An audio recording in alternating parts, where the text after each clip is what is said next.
আমার সর্বোচ্চ এক মাসে ইনকাম হয়েছে ৩৩ লক্ষ টাকা। দর্শক, আপনাদের সবাইকে স্বাগতম জানাই কালের কণ্ঠ মাল্টিমিডিয়া ডিজিটালের পক্ষ থেকে। আজকে আমরা এসেছি ইমতিয়াজ ভাইয়ের এখানে, যিনি ইতিমধ্যেই দেশের সুনামধন্য একজন ইউটিউবার। আজকে এখন আমরা কথা বলবো তার সাথে। একজন সফল ইউটিউবার হিসাবে আপনি এ পর্যন্ত ইউটিউব থেকে মোট কত টাকা ইনকাম করেছেন? মানে সর্বমোট শুরু থেকে প্রায় ১.৫ কোটি টাকার মতো আমি ইউটিউব থেকে আর্নিং করছি। ইমতিয়াজ, আমি আপনার কাছে জানতে চাই আপনার ইউটিউবের সফলতার পিছনের গল্পটা। আমি যদি আসলে সফলতার পিছনের গল্পটা বলি, তাহলে পিছনে কিভাবে আমারে দেখতো সমাজ।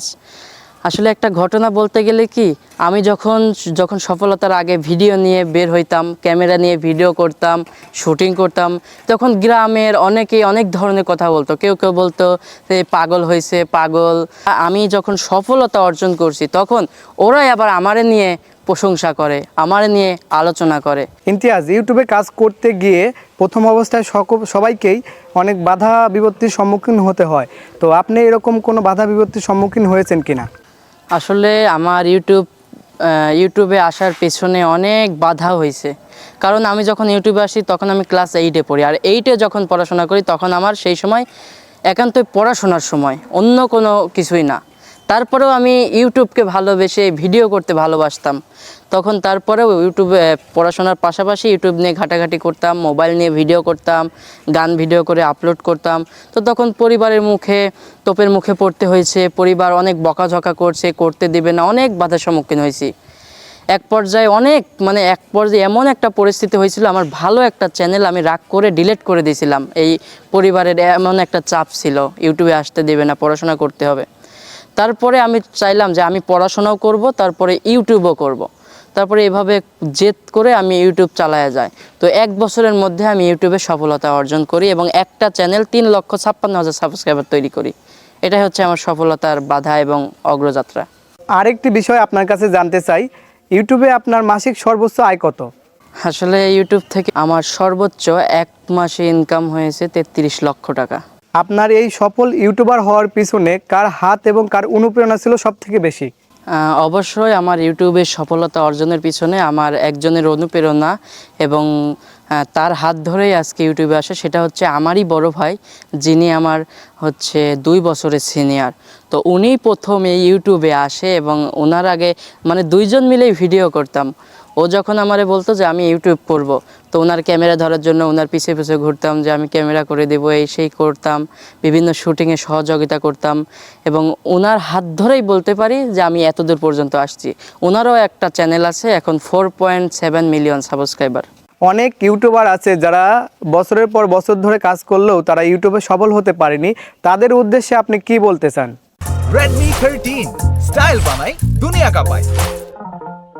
আসলে আমার দেখা মতে ইউটিউবে সফল হতে পারেনি কারা। আসলে আমি আমার লাইফে দেখছি যারা ইউটিউবে একদম হাতেখড়ি থেকে শুরু করে শেষ পর্যন্ত আগাইছে এবং ভালো কন্টেন্ট তৈরি করছে, তারা সবাই সফল হয়েছে। আমার চোখে এমন পড়েনি যে আসলে 1 বছর, 1.5 বছর, 2 বছর হচ্ছে কোনো ইউটিউবে সফল হতে পারেনি। আসলে এর জন্য দায়ী তারা নিজেরাই, কারণ তাদের কন্টেন্ট ভালো না, এই জন্য ইউটিউব তাদের উপরে উঠাচ্ছে না এবং সাকসেস হতে পারতেছে না। তাদের কন্টেন্ট চেঞ্জ করতে হবে এবং ভিডিও ক্যাটাগরিগুলো চেঞ্জ করতে হবে, আর রেগুলার ভিডিও আপলোড করতে হবে নিয়ম অনুযায়ী, তাহলেই একজন সফল ইউটিউবার হওয়া সম্ভব। ইউটিউবে একটি ভিডিও তৈরি করতে গেলে, একটি ভিডিও মেক করতে গেলে অনেক সময়ের প্রয়োজন হয়। আপনি তো তখন লেখাপড়া করতেন, এই ভিডিও তৈরি করার কারণে আপনার লেখাপড়ার কোনো ব্যাঘাত ঘটেছে কিনা? আসলে আমার পড়াশোনার ব্যাঘাত তেমন আমি মনে করি যে ঘটেনি, কারণ আমি ছোট থেকেই পড়াশোনায় আগ্রহ ছিলাম এবং আমার মেধা আল্লাহ দিলে ভালো ছিল বলতে আমি যখন প্রাইমারি স্কুলে পড়ি, পিএইচসিতে, এটা হচ্ছে ইউটিউব জগতে আসার আগে, পিএইচসিতে যখন পড়ি তখন আমি গোল্ডেন A+ নিয়ে ট্যালেন্ট ফুলে বৃত্তি পাই। তো বৃত্তি পাওয়ার পর যখন 8-এ পড়াশোনা করি, 8-এ কিন্তু আমি শুরু করছি ইউটিউব, তারপরেও আমি জেএসসিতে গোল্ডেন A+ পাই। এরপরে যখন এসএসসিতে উঠি, এসএসসিতে সায়েন্স নিয়ে যখন পড়াশোনা করছি, তখন এসএসসিতে আমি 4.72 পাই। এটাতে একটু কম হয় কারণ একটু ব্যাঘাত ঘটছিল তখন। তারপরে যখন এইচএসসি হয়, এইচএসসিতে আমি আবার A+ পাই বিজ্ঞান বিভাগ থেকে। তো যখন আমি ইউটিউব করছি এবং পড়াশোনাও করছি, ইউটিউবও করছি, পড়াশোনাও করছি, আর আমি যে কন্টেন্ট নিয়ে কাজ করি এটার আমার তেমন কোনো ব্যাঘাত ঘটে না। আসলে প্রতি সপ্তাহে যদি আমি একদিন ভিডিও করি তাহলে আমার প্রতি সপ্তাহেরটা হয়ে যায়, একদিন যদি সময় দেই। আর পড়াশোনার আমার কোনো ক্ষতি হয়নি। বর্তমান আমি Stamford university Bangladesh film and media নিয়ে পড়াশোনা করছি অনার্স 3য় বর্ষে। আপনি যে ক্যাটাগরি নিয়ে কাজ করেন, এই ক্যাটাগরি যে থিমটা, এই থিমটা আপনার মাথায় কিভাবে আসলো? যেটা বলতে গেলে আমার ক্যাটাগরি হচ্ছে ফানি কন্টেন্ট, কমেডি টাইপ। তো যখন ছোট ছিলাম তখন থেকেই ফানি ভিডিও দেখতে খুব আগ্রহ ছিলাম এবং কৌতুক দেখতাম। তো আমাদের যখন বাটন ফোন ছিল, বাটন ফোনে ইন্টারনেট চলতো, তখন আমরা শুধু ফানি ভিডিও লিখে সার্চ দিয়ে ডাউনলোড করে ফানি ভিডিওগুলো দেখতাম। বিভিন্ন দোকানে কৌতুক চালাইতো, তো সেখানে গিয়ে গিয়ে মানে কৌতুক দেখতাম। আসলে এই মজার ভিডিওগুলো দেখতে অনেক ভালো লাগতো। আর এই মজার ভিডিও কেন ভালো লাগবে না, মানে শিশু থেকে শুরু করে বৃদ্ধ পর্যন্ত সবাই তো মজা করতে ভালোবাসে, হাস্যরসিক, হাসতে ভালোবাসে। আর এই কথা বিবেচনা করে এর উপর ভিত্তি করেই আসলে আমি চিন্তা করলাম যে যদি আমি ফানি কন্টেন্ট তৈরি করি তাহলে তো শিশু থেকে শুরু করে সব বয়সীর লোকই আমার ভিডিওগুলো দেখছে। যেমন সাপোজ আমি যদি রান্নার ভিডিও করি, রান্নার কুকিং চ্যানেল করি, তাহলে কুকিং চ্যানেল কে দেখবে? যে কুকিং শিখবে সেই তো করবে।